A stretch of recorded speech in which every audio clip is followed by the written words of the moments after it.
Salam. Jumpa kembali dengan saya, Pendeta Naik Stumoran. Sangat senang dapat menyampaikan firman Tuhan buat saudara-saudara sekalian.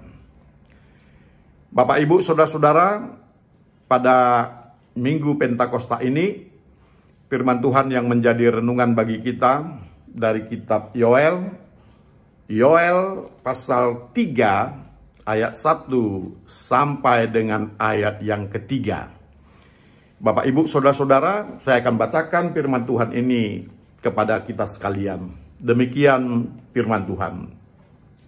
Sebab sesungguhnya pada hari-hari itu dan pada waktu itu, apabila aku memulihkan keadaan Yehuda dan Yerusalem, aku akan mengumpulkan segala bangsa dan akan membawa mereka turun ke lembah Yosafat. Aku akan berperkara dengan mereka di sana mengenai umatku dan milikku sendiri Israel.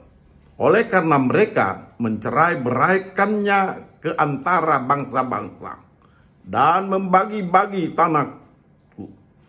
Oleh karena mereka membuang undi mengenai umatku, menyerahkan seorang anak laki-laki karena seorang sundal, dan menjual seorang anak perempuan karena anggur untuk diminum. Amin. Bapak, Ibu, saudara-saudaraku yang kekasih, dalam teks ini kita mendengarkan bagaimana Yoel berkata bahwa sesungguhnya hari-hari pasti akan terjadi di mana datangnya pemulihan terhadap Yehuda dan Yerusalem. Bapak, Ibu, saudara-saudara, tentu ini dikatakan mengenai Israel Selatan. Sebab Israel Selatanlah yang dimaksud dengan Yehuda dan Yerusalem. Sementara Israel Utara sudah hancur terlebih dahulu dan sudah dibuang oleh Asur ke Samaria. Bapak, Ibu, saudara-saudara, kerajaan Israel Selatan ini adalah kerajaan yang dinasti Daud. Keturunan-keturunan Daud menjadi raja di sini. Tetapi raja-raja dari keturunan Daud ini pun sebenarnya bukanlah raja-raja yang taat kepada Allah. Banyak di antara mereka adalah raja-raja yang justru menjauhkan umatnya Israel daripada Tuhan. Mereka tidak seperti Daud yang baik, yang taat, dan yang selalu dekat dengan Tuhan.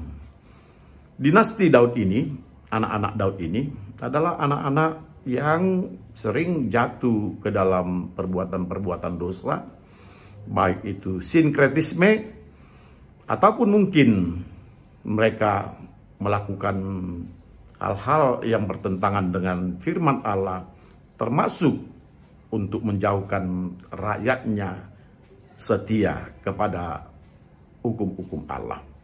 Dan itulah sebabnya bahwa Israel Selatan ini juga mengalami kehancuran, dibuang ke Babel. Mereka menjadi bangsa tawanan di sana. Mereka menjadi budak di sana. Dan mereka menjadi orang-orang yang jauh dari Israel, bahkan jauh dari tempat peribadatan mereka. Sekalipun memang peribadatan mereka di Yerusalem, bait suci, telah dihancurkan oleh Babel.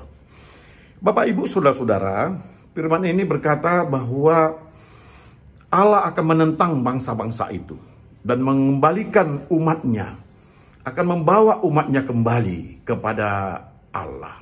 Mereka yang telah mencerai-beraikan mereka akan dihancurkan oleh Allah. Mereka yang telah membagi-bagi tanah Israel itu, mereka akan dihancurkan oleh Allah. Tentu dalam hal ini kita melihat bagaimana Allah melakukan pemulihan yang besar kepada bangsa Israel.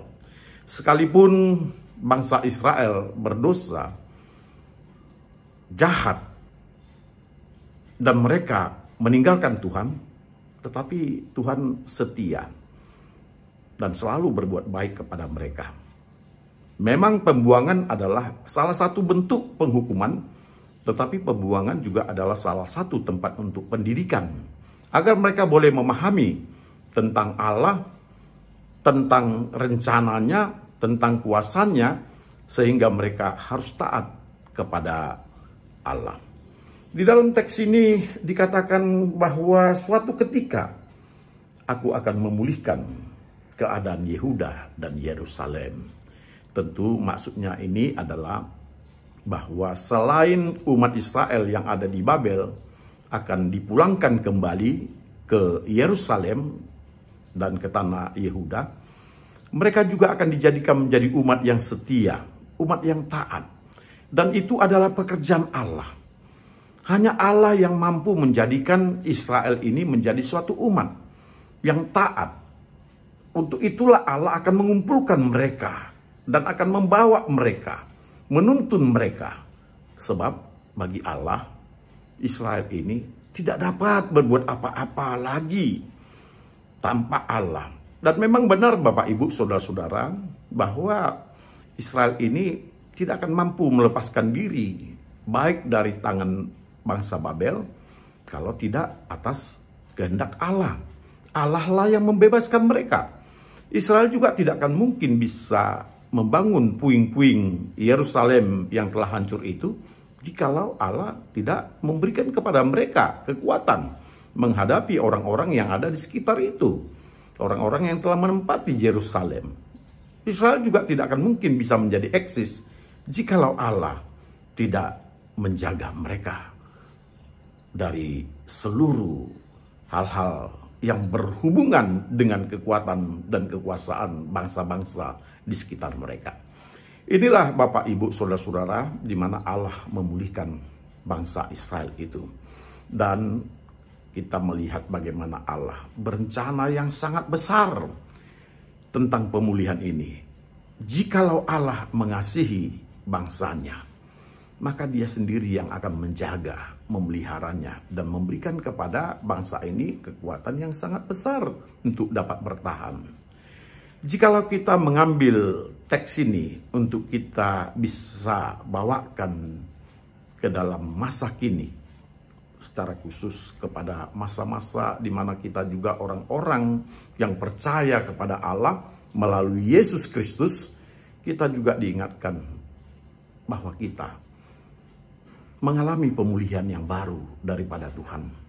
Tuhan memberikan kepada kita keselamatan melalui Kristus Yesus. Kristus Yesus menjadi keselamatan bagi kita terhadap segala bentuk persoalan-persoalan yang kita alami, baik di dalam perkara bagaimana dunia ini menyeret kita untuk menjauh daripada Tuhan, baik dunia ini menawarkan kepada kita hal-hal yang lain untuk kita bisa semakin tertarik dengan dunia ini, tetapi Kristus memberikan kepada kita satu kepastian bahwa jikalau kamu mau mengikut aku akan memulihkan kamu. Sama seperti kepada bangsa Israel ini, jikalau bangsa Israel ini mau kembali menyesali akan dosa-dosanya, mereka mengikuti Allah, mengikuti jalan yang telah dikatakan oleh Allah, mereka akan dipulihkan juga. Hari ini kita dalam ibadah Pentakosta, kita melihat bagaimana Allah memberikan Roh Kudus-Nya kepada setiap orang yang percaya. Yang ketika itu, orang-orang yang percaya ini, mereka berkumpul dan mereka menantikan apa yang telah dijanjikan oleh Yesus. Ketika Yesus berkata, aku akan pergi kepada Bapa dan aku akan memberikan kepadamu Roh Kudus. Mereka berkumpul di sana. Kita mendengarkan di dalam beberapa teks Alkitab, seperti teks Yohanes dan Kisah Para Rasul, maka murid-murid itu dipenuhi dengan kuasa Roh Kudus. Kuasa Roh Kudus inilah yang memulihkan kita dari keterpurukan kita, sehingga kita boleh hidup kembali dengan penuh semangat, menjadi saksi bagi Tuhan, dan kita hidup membangun kembali iman percaya kita. Oleh karena Roh Kudus itu memberikan kepada kita satu keyakinan yang telah diteguhkan oleh Roh Kudus. Roh Kuduslah yang menyatakan semua kebenaran tentang apa yang kita percayai kepada Kristus. Kita tidak akan mungkin dapat teguh iman, teguh kepercayaan, teguh keyakinan kepada Yesus dan kepada Allah jikalau Roh Kudus tidak meneguhkan kita. Sama seperti dalam teks ini, jikalau Allah tidak memulihkan bangsa Israel tidak akan pernah ada, dan bangsa Israel tidak akan pernah bisa eksis lagi dan membangun satu kelompok sebagai umat Allah. Demikian juga dengan kita. Ketika Kristus memberikan kepada kita Roh Kudus, di sanalah kita menjadi eksis dan percaya Roh Kudus telah memulihkan kita. Bahkan Roh Kudus akan terus membangun satu persekutuan yang indah bagi orang-orang yang percaya untuk hidup secara hukum-hukum Kristus. Kiranya Tuhan memberkati kita dan kita boleh semakin dikuatkan oleh firman Tuhan. Salam.